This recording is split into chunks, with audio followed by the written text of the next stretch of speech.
Ayan, may isang parating na barko galing Catanduanes. And then also, nandito kami sa Boulevard.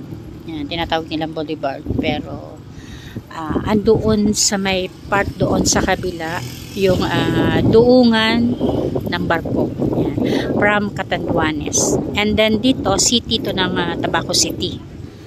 So, ayun yung barko. Andyan yung bus na hinihintay ko. Yan, ayun.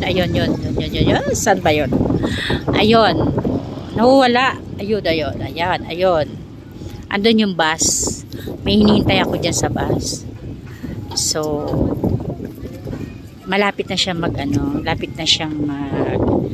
punta doon sa kanyang duungan. Andito kami sa Peaceport kung saan yung mga barko or mga ferry boat or small boat or lancha or whatever kung anong tawag nila dyan.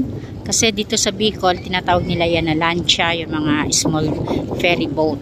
Yan. Tapos yung mga bangka. Yan. Ayun yung mga bangka. Ayun.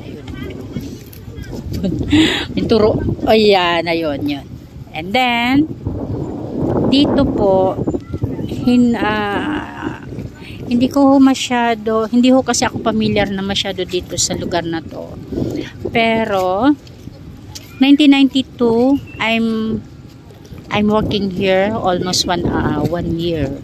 But so how long ago na hindi na ako nakarating dito. I think is 31 years na hindi na ako nakarating dito. And since na ako ay umalis, hindi na ho ako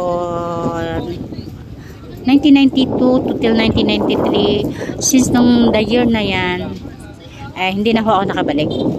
And then nagkaroon na nga ako ng family. Kasi dito ako first nagtrabaho. Dito ako first nakakuha ng trabaho sa Tabaco City. Yan. Yan yung ferry boat. Parating na ho. Yan.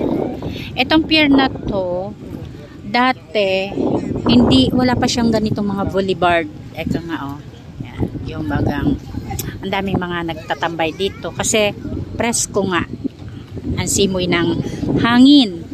Yan dito yan, marami hong tao, marami ho ditong tumatambay at marami ho ditong nagtitinda ng mga pagkain. Yan, kaya ayan na, malapit na. So dito ang ganda-ganda po, ang lawak po ng karagatan, as in napakalawak po talaga ng karagatan. Tutil doon yan.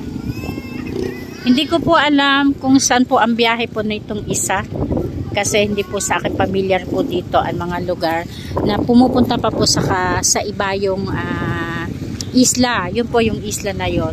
Marami pong mga bahay po doon. Pero hindi ko na po alam kung anong pong lugar po yun.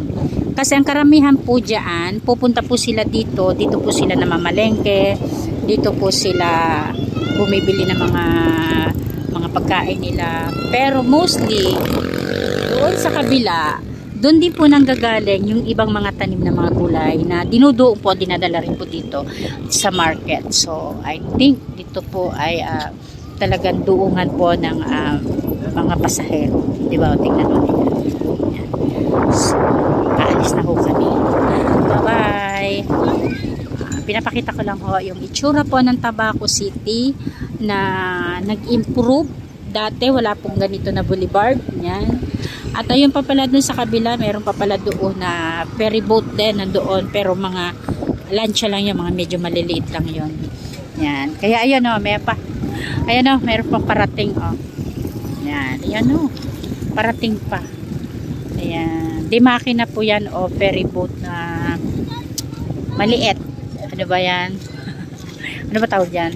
Doon sa kabilang isla, ang dami po doon na bahay na natatanaw ako. Kaya lang, hindi lang po tanaw dito sa camera, Pero sa akin, nakita-kita ko po doon sa kabilang isla, itong kabilang bundok doon. Marami pong mga bahay. Tinatawag na ako ng aking mga anak. Ayun. Tinatawag na ako yung mga po. Okay, bye-bye na po sa inyong lahat.